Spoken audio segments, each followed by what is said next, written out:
Salut, très heureux de vous retrouver dans notre rubrique habituelle Conseils et astuces santé.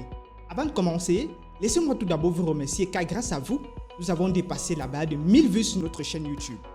Par la même occasion, je profite pour saluer cette communauté africaine qui nous suit depuis la création de la chaîne. Et aussi les personnes qui nous regardent depuis la France, le Royaume-Uni. Je compte sur vous pour exploser le compteur de likes et de partage sur nos vidéos. Le sujet d'intérêt d'aujourd'hui, c'est comment perdre le poids efficacement. Si vous faites partie de ces personnes qui ont essayé des régimes sans toutefois trouver une solution, dans cette vidéo, vous allez trouver des réponses à vos questions. Avant de commencer, je t'invite, si tu es nouveau, à t'abonner à la chaîne en cliquant juste en dessous de la vidéo, d'activer la cloche de notification afin de recevoir une alerte lorsqu'une de nos vidéos sera disponible.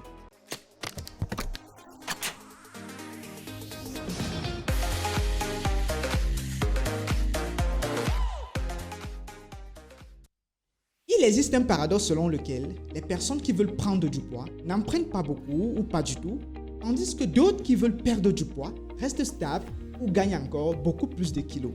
C'est une situation qui est de plus en plus vécue dans notre environnement. Alors, avec une recherche permanente des nouveaux régimes, sans parfois trouver une véritable satisfaction, voici quelques éléments que vous devez prendre en compte lorsque vous voulez vous lancer dans un régime amincissant. Ces éléments vont vous permettre de mieux comprendre ce qui se passe réellement lorsqu'on veut perdre du poids, afin de mieux personnaliser votre régime. L'un des éléments majeurs pour ce challenge, c'est la volonté. Vous devez vous trouver une véritable motivation. Pourquoi vous voulez perdre du poids? Est-ce parce qu'on parle de votre poids autour de vous? Est-ce parce que votre partenaire critique votre poids? Est-ce parce que vous vous regardez dans une glace, vous ne vous reconnaissez plus dans votre propre corps? Ou peut-être, le mois prochain, vous avez un événement, vous voulez vous sentir beaucoup plus souple dans votre tenue et puis revenir à votre poids habituel? Ou est-ce que vous voulez perdre le poids sur du long terme pendant votre vie? Ce sont des questions auxquelles vous devez répondre afin de mieux réussir votre régime amincissant. Un autre élément à prendre en compte, le facteur génétique. Si vous venez d'une famille où les parents ont une forte masse corporelle, il y a de grandes chances que vous aussi vous preniez quelques kilos sans effort.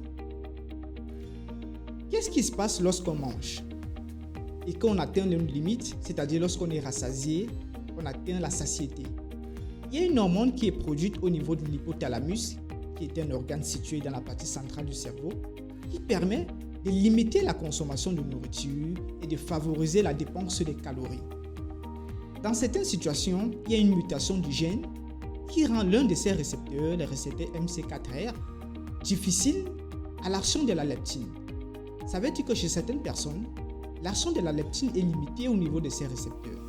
La leptine qui, en temps normal, va agir au niveau du cerveau en libérant une autre hormone qu'on appelle la mélanocortine qui va favoriser la diminution des prises des aliments et la dépense des calories. Dans un cas de mutation génétique, il arrive que ces récepteurs sont résistants à la leptine.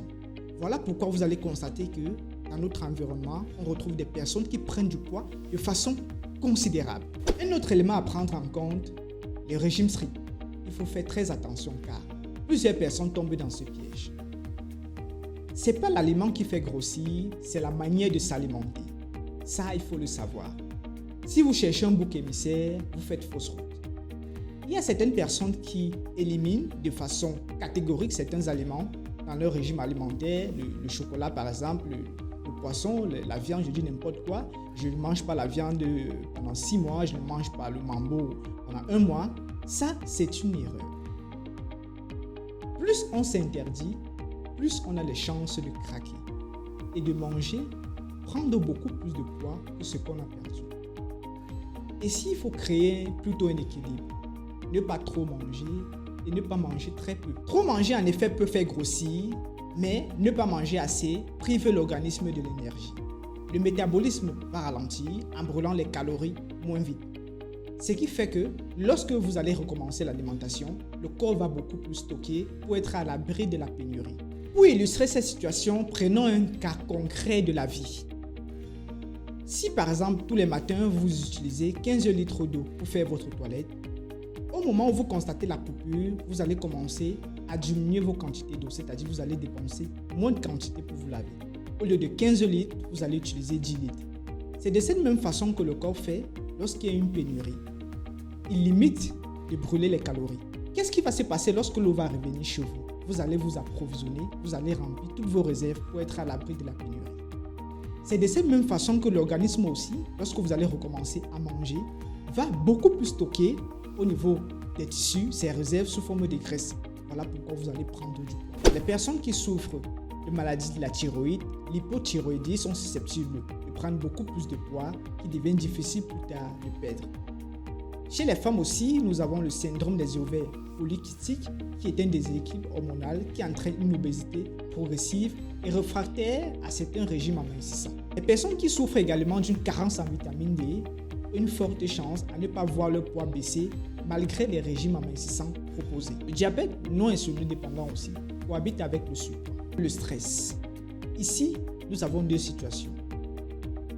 Il y a des personnes qui, pendant la phase de stress, prennent du poids, tandis que d'autres en perdent.